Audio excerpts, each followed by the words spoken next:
Son manages to wake mother from 16-year coma, and his words leave everyone in tears. Stephen felt tears streaming down his face as he tightly held his mother's hands. At 32 years old, he had spent half his adult life visiting that hospital room, talking to someone who never responded, waiting for a miracle that seemed would never come. That Monday morning, he said the same words he had repeated for 16 years. Words that carried all the pain, all the guilt, and all the love a son could feel. But this time would be different. Patricia finally opened her eyes. Stephen worked as an electrician for a small company in Riverside, in inland California. His routine was always the same. Wake up at 5 in the morning, drink black coffee, and drive 40 minutes to Memorial Medical Center, where his mother, Patricia, had been hospitalized since he was 16. She had suffered a severe stroke during a terrible argument they had, an argument that changed their lives forever. Guilt had consumed Stephen ever since. He remembered that fateful day perfectly. Patricia had discovered he was skipping school to work at a junkyard, trying to help with household expenses after his father lost his job. She was furious, yelling that he was throwing his future away, that she worked 3 shifts so he could study. Stephen, stubborn at 16, shouted back that she didn't understand, that he needed to work so they wouldn't go hungry. It was during that heated argument that Patricia felt a sudden headache. She clutched her forehead, staggered, and collapsed on the kitchen floor.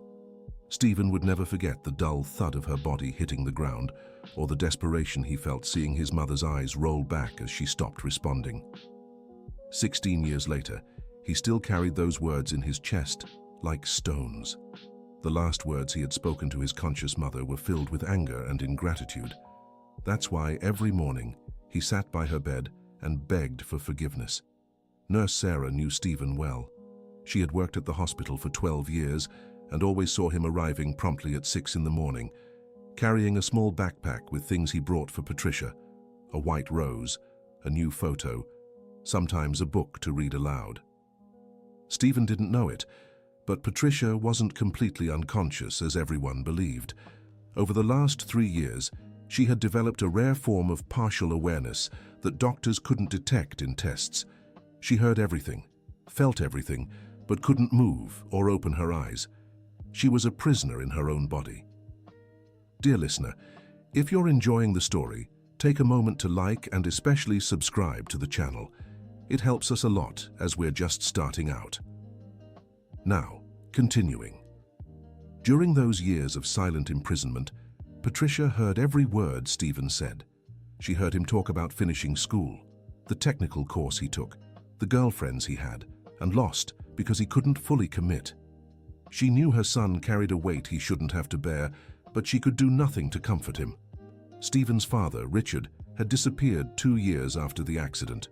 He couldn't handle having his wife in a coma and a son who blamed himself for everything. He simply took what little he had and left, leaving only a note saying he couldn't take it anymore. Stephen never heard from him again, adding another layer of abandonment and responsibility to his shoulders. Dr. William Thompson had been the neurologist overseeing Patricia's case for 8 years. He took over when the previous doctor retired and had since monitored her condition with little change. The tests showed minimal brain activity, and the prognosis remained guarded. To him, Patricia was just another case of prolonged coma with no hope of improvement. But Stephen never gave up.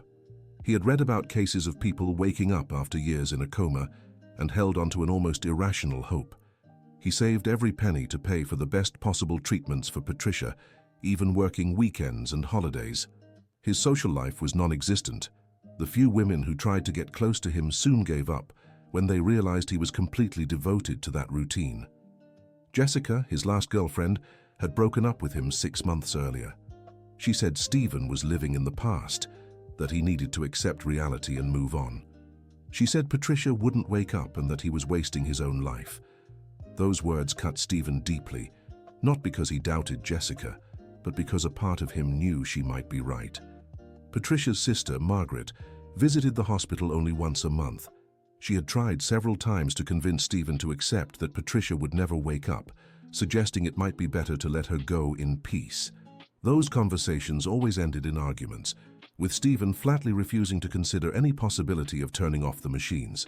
Margaret wasn't cruel, but she saw her nephew wasting away day after day because of a situation that, in her opinion, had no solution. She had her own children to care for and couldn't understand how Stephen kept up that routine for so long. To her, it was an unhealthy obsession that was preventing him from living. At the hospital, Stephen had become a familiar figure to everyone. The doctors respected him for his dedication, but also worried about him. The nutritionist, Amanda, always offered him snacks, noticing he often forgot to eat. The security guard, Mike, always greeted Stephen with a sympathetic nod, recognizing in him the pain of someone who refuses to give up on those they love. Over all those years, Stephen developed a very specific routine for his visits. He always arrived at the same time, sat in the same chair, and held Patricia's hand the same way. He talked about his day, the news, the changes in Riverside. He read passages from books, played music on his phone, showed photos of places he visited alone, always dreaming of the day he could take Patricia to see them. But the routine wasn't just love and devotion. Stephen constantly battled depression. There were days when he arrived at the hospital and simply cried silently by the bed. There were nights when he went home and drank to fall asleep, trying to drown the guilt eating at him. Sometimes he even considered seeking therapy, but always backed out, feeling he didn't deserve to feel better while his mother remained in that state. Work was his refuge. At the electrical company where he worked, Stephen was known for his competence and punctuality. His co-workers knew about his situation, but avoided bringing it up. His boss, Mr. Johnson, was understanding and always let Stephen leave when he needed to take Patricia for tests or special appointments, even if it meant unfinished work. Still, Stephen's financial situation grew tighter. The hospital costs, even with partial coverage from public healthcare, consumed most of his salary. He had sold the family home to pay medical debts and now lived in a small rented apartment. Sometimes he caught himself calculating how much longer he could keep this up. The hardest day of every year was the anniversary of the accident. Stephen always arrived at the hospital earlier that day and stayed later. It was when the guilt weighed heaviest, when he remembered every detail of that terrible argument. On those occasions, he would apologize repeatedly, as if the words could somehow turn back time and undo the damage. Patricia, in her silent prison, also relived that day constantly. She remembered being angry not because Stephen was working, but because she feared he might give up on his studies as she had in her youth. She wanted her son to have the opportunities she never had. The argument had spiraled out of control because both were stressed about the family's financial situation. During the first years after the accident, Stephen had tried everything. He took Patricia to specialists in other cities, researched experimental treatments, and even considered alternative therapies. He spent all the family's savings and went into debt, but nothing worked. The doctors were always cautious in their responses, saying each case was unique, but careful not to give false hope. Dr. William, the neurologist, had grown fond of Patricia's case, not just because of Stephen's dedication, but because something in him always suspected there was more brain activity than the tests showed. He had suggested some advanced tests, but the insurance didn't cover them, and Stephen couldn't afford them. Nurse Sarah also had a special intuition about Patricia. Several times, she noticed small changes in Patricia's breathing when Stephen spoke, or tiny, almost imperceptible finger movements. When she mentioned it to the doctors, they said they were just natural reflexes, not signs of awareness. Margaret, Patricia's sister, had stopped insisting that Stephen give up, but she still worried about him. She saw her nephew aging prematurely, missing chances to build a family of his own. Sometimes she wondered if Patricia, if she were conscious, would approve of the sacrifice Stephen was making. Stephen's relationship with work was also showing signs of strain. Though competent, he had turned down several promotions because they would require travel or hours that conflicted with his hospital visits. His colleagues began whispering that he needed to move on, that he was stuck in the past. Jessica, his ex-girlfriend, had tried to reconnect a few times. She genuinely cared for Stephen but couldn't compete with the memory of Patricia. In their last attempts at reconciliation, she suggested Stephen visit his mother only on weekends, that he try to build a normal life. Stephen always refused, saying he couldn't live with himself if he left Patricia alone. Stephen's finances were nearing their limit. He had calculated he could manage the hospital costs for 2 more years at most. After that, he'd have to transfer Patricia to a public facility with fewer resources. The idea terrified him. It would mean less specialized care and restricted visiting hours. It was in this growing desperation that Stephen began confiding his deepest fears to Patricia.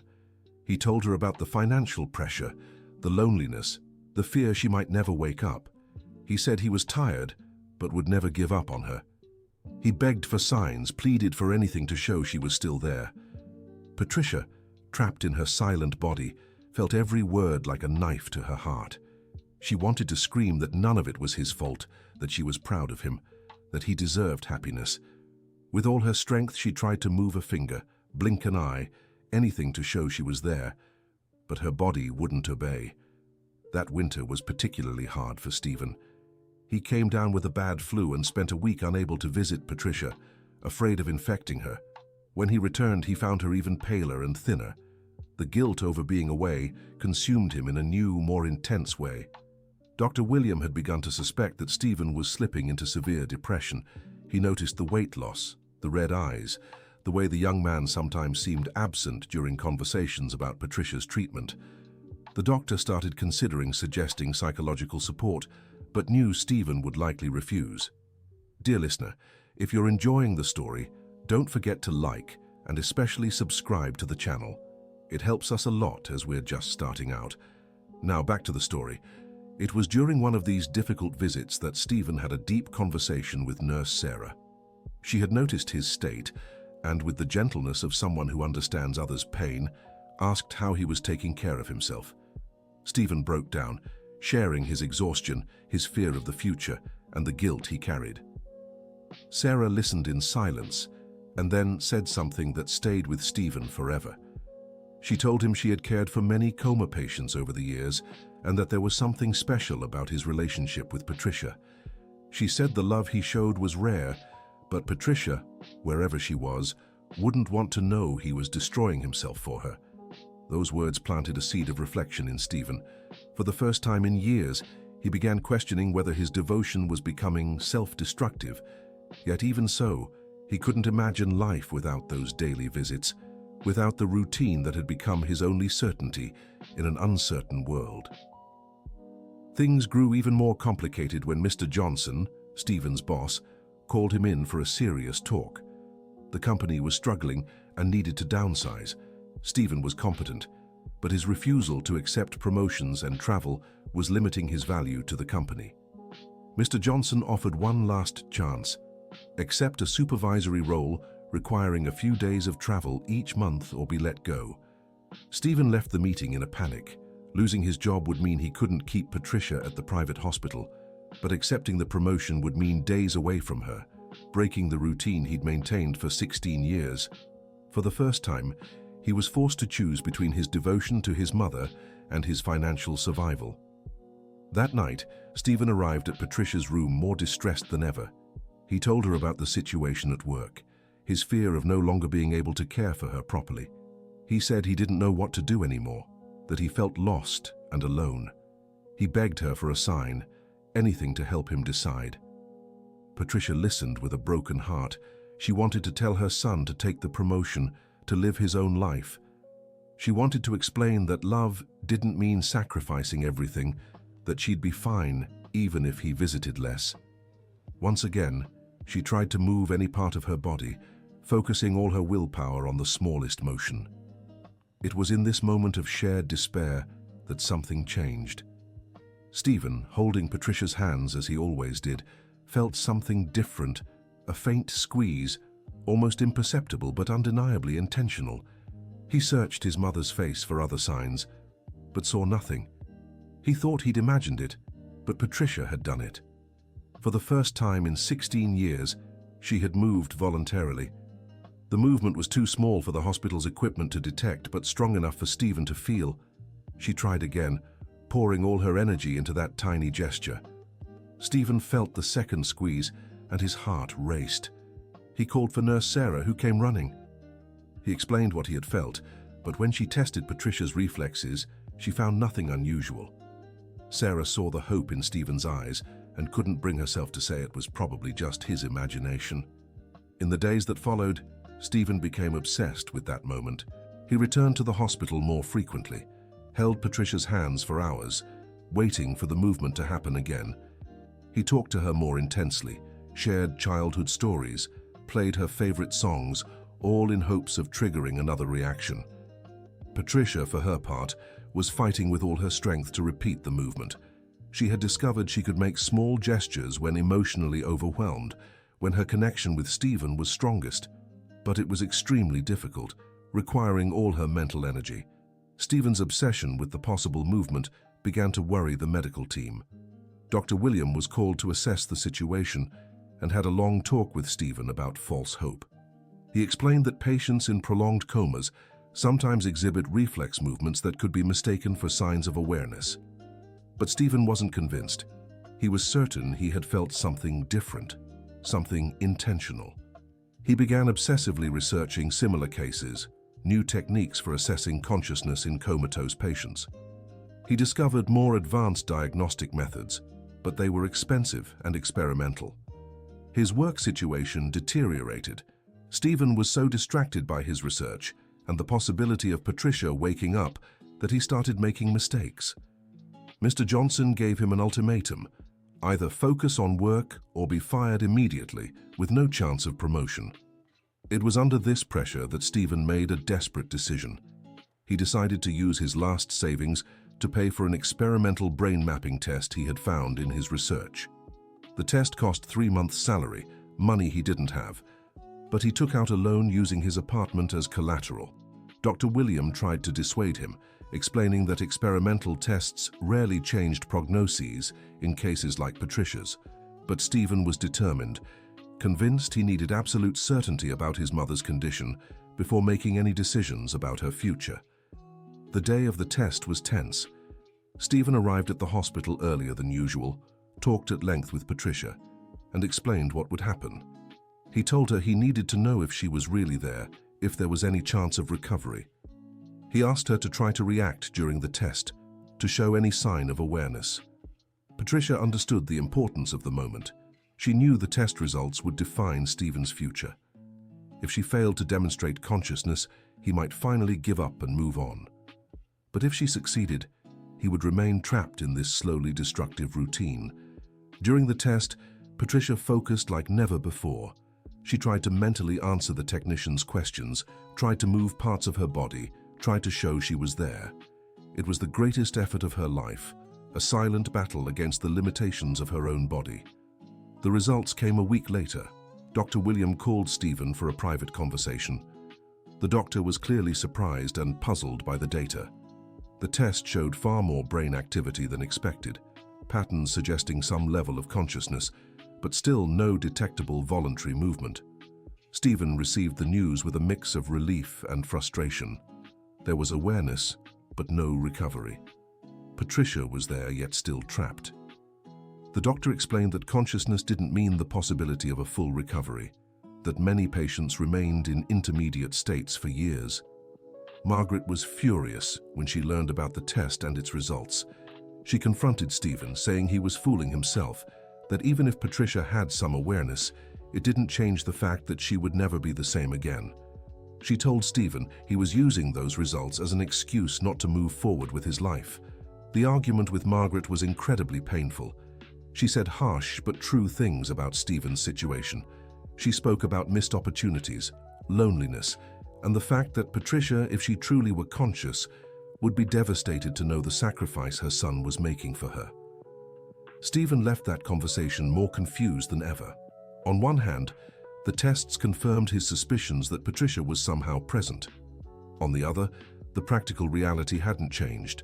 She still needed constant care, still couldn't communicate, was still trapped in her own body. It was around this time that Stephen began attending a support group for families of coma patients. The psychologist leading the group, Dr. Rachel, helped Stephen understand that his devotion, though admirable, had become a prison for both of them. She explained that true love sometimes meant accepting limitations and finding healthy ways to coexist with reality.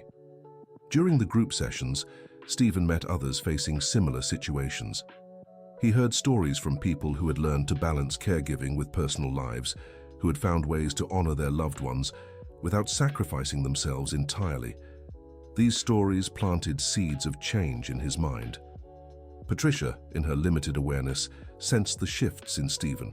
She noticed he arrived a little later some days, that their conversations had a different tone. Part of her feared being abandoned, but another part clung to hope that her son was finally seeking help. Stephen's financial situation reached its breaking point when he lost his job. Mr. Johnson, despite liking him personally, could no longer keep an employee who couldn't focus at work. Stephen received the news with a strange mix of relief and panic. Without a job, Stephen had to make drastic decisions. He could no longer afford to keep Patricia at the private hospital. He spoke with Dr. William about options in the public system and was relieved to discover there was a specialized long-term care facility that could provide similar quality care. The transfer was agonizing. Stephen felt like he was betraying Patricia, even though he knew it was the only viable choice.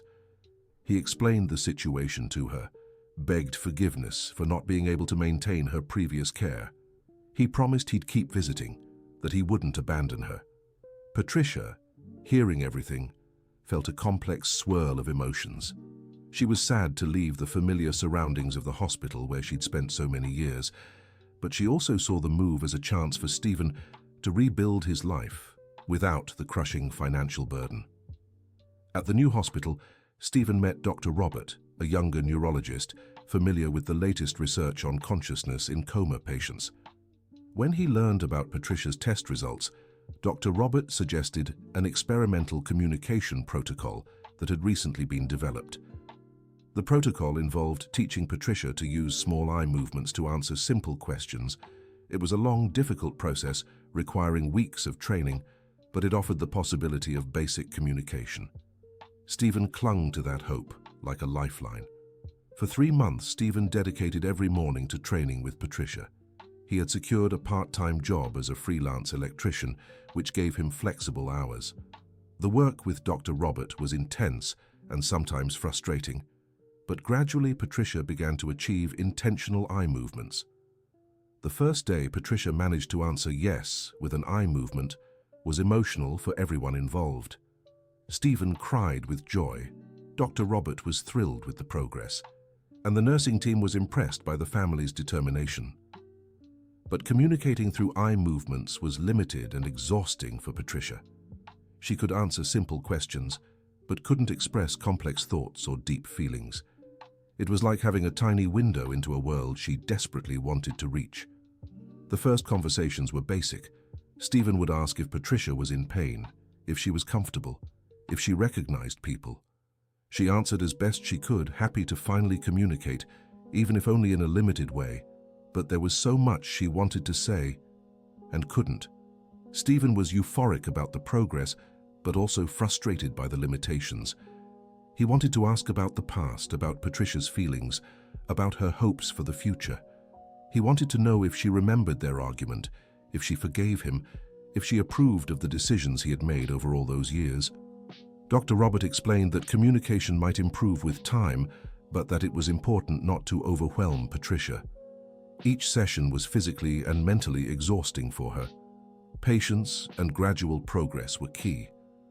During this time, Stephen began rebuilding other aspects of his life. He started talking to Jessica again, who was surprised by the changes she saw in him. Stephen seemed more balanced, less obsessive, more open to possibilities.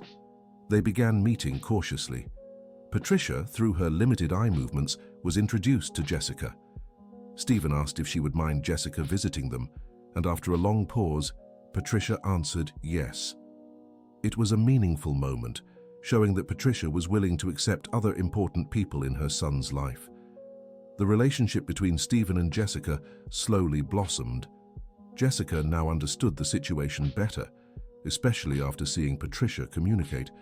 She began supporting Stephen during his visits, sometimes joining him, other times encouraging him to go alone for private moments with his mother. But not everything was resolved. Patricia's limited communication sometimes led to misunderstandings. There were moments when Stephen misinterpreted her responses, or when Patricia grew frustrated at not being able to express something important. These situations created tension and anxiety for both of them. One day, Stephen decided to ask Patricia the question that had haunted him for 16 years. Using their communication system, he asked if she forgave him for the argument that caused the accident.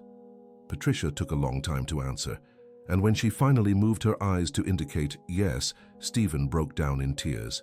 But Patricia wanted to say so much more than just yes. She wanted to explain that she had never blamed Stephen, that the accident wasn't his fault, that she was proud of the man he had become. She wanted to say she loved him unconditionally and that he deserved to be happy. The communication limitations frustrated her deeply. Dr. Robert, observing the case's progress, suggested Stephen consider more advanced computer-assisted communication techniques. There were experimental systems that could expand dialogue possibilities, but they were expensive and not always effective. Stephen, now with a more balanced life and a stable relationship with Jessica, decided to invest in this new technology. He and Jessica made a financial plan, and she offered to help with the costs. It was the first time in years that Stephen had accepted anyone's help in caring for Patricia. The new communication system arrived at the hospital after 2 months of waiting. It was a specialized computer that translated tiny eye movements into letters and words. The training was complex and required weeks of practice, but it offered the possibility of much richer communication. Patricia dedicated herself to learning the new system with impressive determination. She had waited 16 years to express herself properly and wouldn't waste this opportunity. The process was exhausting, but every small progress motivated her to keep going. The first words Patricia managed to form on the computer were Stephen and forgiveness. When the words appeared on the screen, Stephen understood that his mother wasn't asking for forgiveness, she was offering it to him. It was a moment of deep healing for both of them. Gradually, Patricia was able to communicate more complex thoughts. She told Stephen about her experience during all those years in a coma, how she had heard every conversation, and how she felt about the sacrifices he had made. She said she was proud of him, but wanted him to live his own life. The first long conversation between Patricia and Stephen through the computer lasted 3 hours. They talked about the past, the argument that had caused the accident, the years in a coma, and Stephen's decisions. Patricia explained that she had never blamed him. The accident had been a tragedy, not a consequence of his words. Stephen discovered that Patricia had been aware of everything in recent years. She knew about Jessica, the financial struggles, and his dedication. She also knew the price that dedication had cost in his social and professional life. Patricia expressed her wish for Stephen to marry Jessica, build a family, and be happy. She said she would be fine at the hospital, that she had the nursing staff, and now a way to communicate. She asked him not to sacrifice his life for her anymore. These conversations were transformative for Stephen. For the first time in 16 years, he felt he had permission to be happy, to build a life beyond the hospital routine. It wasn't abandonment, it was growth. Patricia was setting him free to live. Jessica joined some of these conversations and developed a genuine fondness for Patricia. They talked about the future, wedding plans, and the possibility of Patricia attending the ceremony via video call from the hospital. Dr. Robert followed the progress with scientific fascination. Patricia's case was becoming an important example of how technology could restore communication in patients with preserved awareness but limited mobility. He began documenting the case for future research. Margaret was amazed by the changes she saw in Stephen and by finally being able to talk to her sister. Their first conversations were emotional, with Margaret apologizing for suggesting they turn off the machines. Patricia reassured her, saying she understood the concern. Stephen began planning a different future. He and Jessica decided to marry, and Patricia would be an active participant in the ceremony through technology. Stephen also considered returning to his studies, perhaps pursuing a degree he had always postponed. The visiting routine changed. Stephen now visited Patricia 3 times a week, no longer daily. He had learned that caring for her didn't mean sacrificing everything. that it was possible to balance filial love with a personal life. Patricia fully supported this change. During one of these visits, Patricia made an important confession. Through the computer, she said she had tried to let go several times during the first years of her coma, but that Stephen's love and dedication kept her fighting. She said that in a way he had saved her life just as much as she had shaped his. Dear listener, if you're enjoying the story, take a moment to like and especially subscribe to the channel. It helps us a lot as we're just starting out. Now continuing. Stephen was shocked by this revelation. He had never considered that his presence could have influenced Patricia's will to live. He always thought he was being selfish by keeping her there, but now he realized that in some way, he had been a vital force for her. Patricia explained that hearing his voice every day, feeling the touch of his hands, knowing someone loved her unconditionally, it had given her a reason to keep fighting against the darkness of the coma. She told Stephen he hadn't wasted those years, but had instead saved them both through his love. This understanding completely changed Stephen's perspective on the past 16 years. He stopped seeing that time as lost and began to see it as time invested in love, loyalty, and hope. It had been difficult, but it had also been meaningful. Stephen and Jessica's wedding was planned to take place in the hospital chapel, so Patricia could attend in person. Dr. Robert supported the idea, saying positive emotional events might even further stimulate Patricia's neurological recovery. Patricia was deeply moved by the possibility of being present at her son's wedding. Through the computer, she helped plan ceremony details, chose flowers, and suggested songs. It was as if she could finally step back into her role as an active mother again. On the wedding day, Patricia looked radiant. The nursing staff had dressed her specially for the occasion, and she was able to sit in an adapted wheelchair during the ceremony. When Stephen said, "I do," at the altar, Patricia managed to type the words "so happy" on the computer. After the wedding, Stephen and Jessica settled into a new routine. They visited Patricia together twice a week, and Stephen went alone once a week for more personal conversations. Patricia adjusted well to this change and was happy to see her son building a balanced life. Patricia also began forming relationships with other patients and hospital staff. Through the computer, she talked with other patients, offered advice, and shared experiences. She became a sort of mentor for others facing similar struggles. Dr. Robert suggested Patricia participate in an experimental cognitive rehabilitation program. Though her mobility was limited, her mental functions were strengthening, and there was a chance she could regain some basic motor skills. The rehabilitation program was intense and challenging. Patricia worked with physical therapists, occupational therapists, and specialized speech therapists. The goal wasn't full recovery, but maximizing her abilities within her existing limitations. Gradually, Patricia made small strides. She regained some control over her facial muscles, allowing her to form genuine smiles. She also developed better head movement control. Each small improvement was celebrated as a major victory. Stephen watched these progressions with joy, but without the obsession of the past. He had learned to cherish every moment of improvement without tying all his happiness to those results. His life now had multiple sources of meaning and fulfillment. A year after the wedding, Jessica became pregnant. When she and Stephen shared the news with Patricia, she cried with emotion. The possibility of becoming a grandmother, even with her limitations, filled Patricia with a joy she hadn't felt in decades. Patricia became actively involved in Jessica's pregnancy. She helped choose names, suggested nursery decorations, and shared stories about Stephen's childhood. It was as if she were reclaiming not just her physical abilities, but also her role in the family. During the pregnancy, Patricia made significant neurological progress. Doctors believed the positive emotional stimulation was aiding her recovery. She regained some movement in her hands and arms, though still limited. The birth of her grandson was a moment of pure joy for Patricia.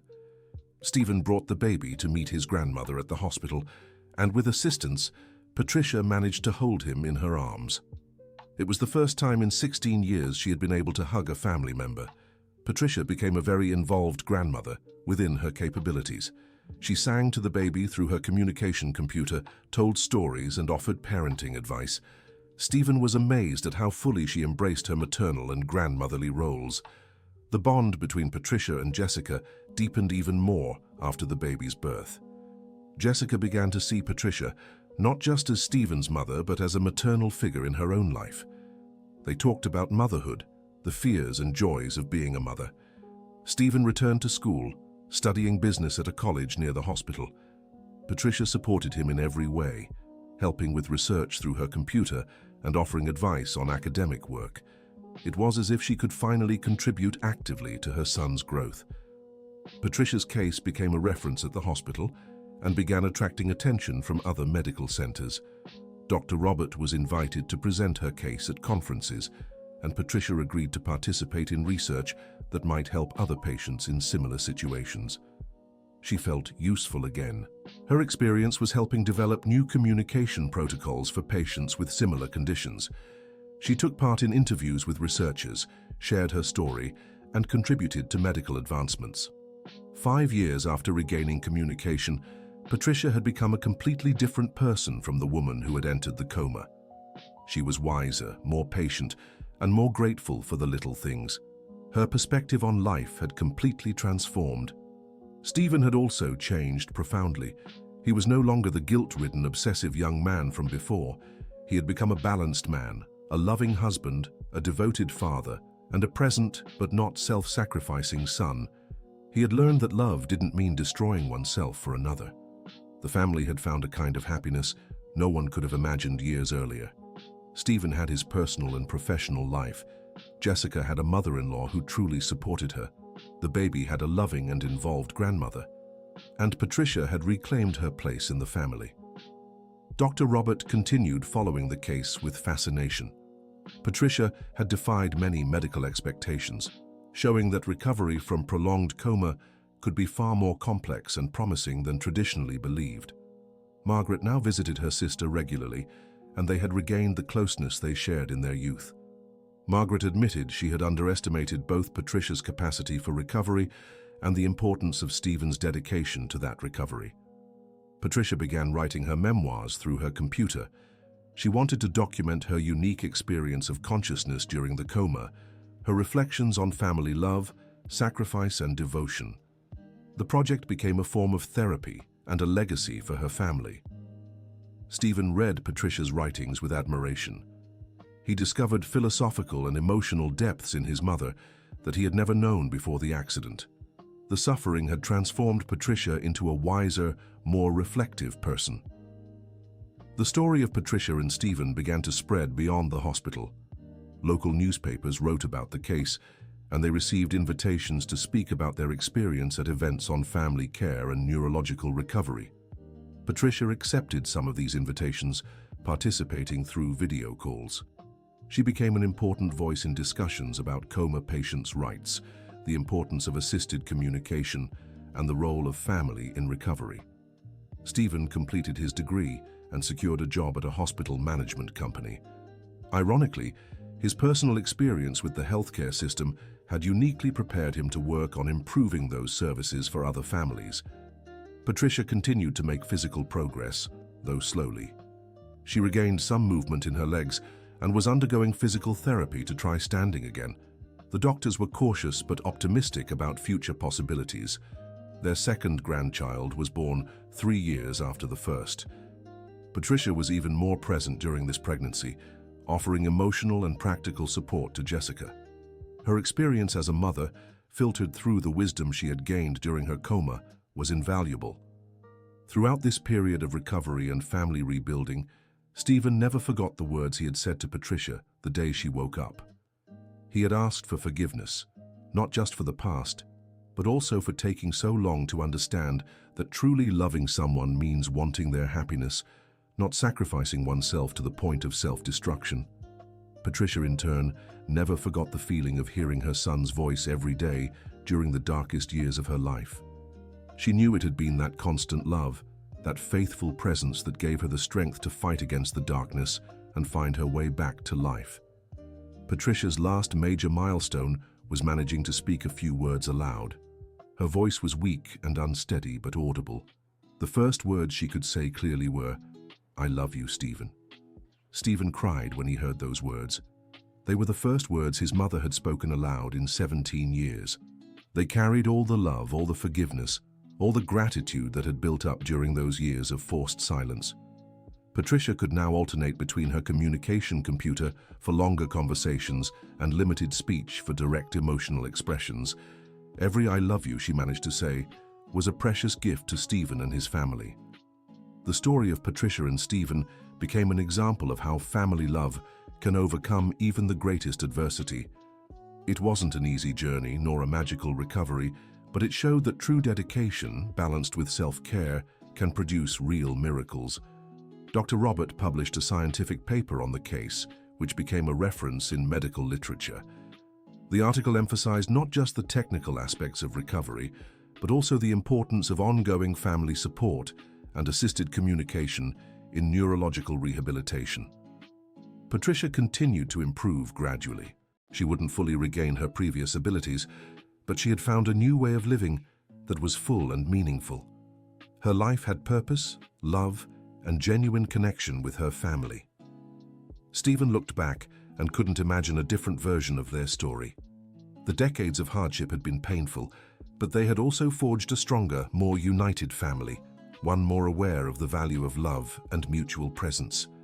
The story didn't have a fairy tale ending, but it had something more valuable, a real ending earned through effort, dedication, and true love.